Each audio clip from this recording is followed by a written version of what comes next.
जय श्री राधे। रामधारी गुप्ता खंड 2 प्रतिलेखन संख्या 88 गति 120 शब्द प्रति मिनट। प्रारंभ करें।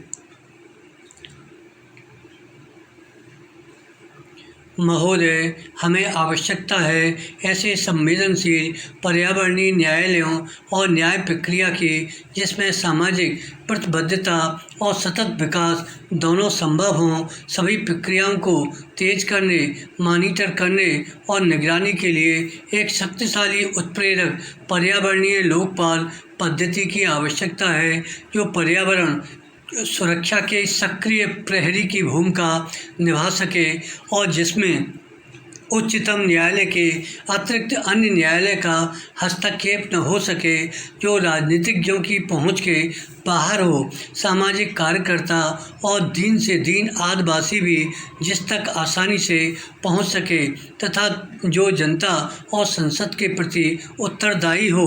पैरा लोकपाल पद्धति का ढांचा कार्यविधि ऐसी होनी चाहिए कि वास्तव में पर्यावरण सुरक्षा और संरक्षण तथा जीव मंडल की अखंडता बनी रहे। विराम अति प्राचीन उपनिवेशवादी जटिल और मूल व्यवस्था से प्रबंध कौशल, वैज्ञानिक साधन, नए नए प्रयोग करने और नई परिस्थितियों के अनुकूल बनाने की क्षमता के अभाव में प्रौद्योगिक आतंकवाद और उन नई चुनौतियों का मुकाबला करना संभव नहीं है जिनका सामना इस उपग्रह पृथ्वी और इसके निवासियों को करना पड़ रहा है। विराम हमारी न्यायिक व्यवस्था अनेक प्रकार के संकटों से घिरी है और यदि हम वास्तव में पर्यावरण संबंधी मामलों के साथ न्याय करना चाहते हैं तो ऐसे पर्यावरणीय न्यायाधिकरणों की आवश्यकता है जिनमें विधिवेत्ता और विषय विशेषज्ञ दोनों का सक्रिय सहयोग प्राप्त हो। इससे भी अधिक आवश्यकता है एक उच्चाधिकार प्राप्त बहुस्तरीय लोकपाल पद्धति और कार्मिकों की, जिन्हें कार्रवाई शुरू करने, जांच करने, निर्णय लेने, निषेधाज्ञा जारी करने के व्यापक अधिकार प्राप्त हों। यह स्वायत्त संस्था होनी चाहिए जिसमें राजनीतिज्ञों और कार्यकारिणी का हस्तक्षेप, पेचीदा नकारात्मक कानूनी अड़चनें न हों तथा कर्मचारियों को सरकारी भय और लालच प्रभावित न कर सके। इन उच्च पदाधिकारियों का चयन प्रस्तावित लोकपाल बिल के अनुसार हो सकता है तथा इनका कार्यकाल निर्वाचित आयोग के समान हो सकता है।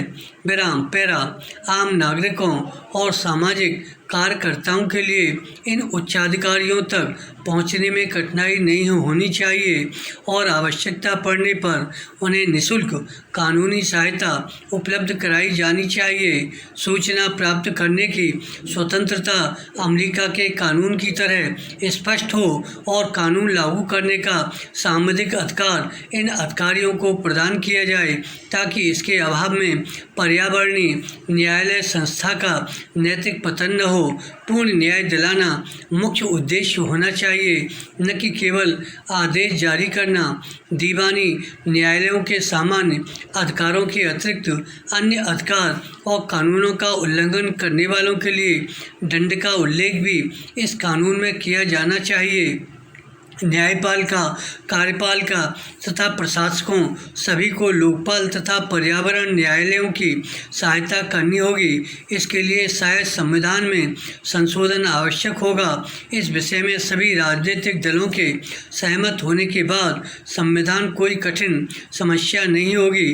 तकनीकी मामलों में केवल खंडपीठ पूरी तरह न्याय नहीं कर सकती। विराम इसके लिए इस क्षेत्र में सक्रिय कार्यकर्ताओं की सहायता आवश्यक होगी। विराम धन्यवाद।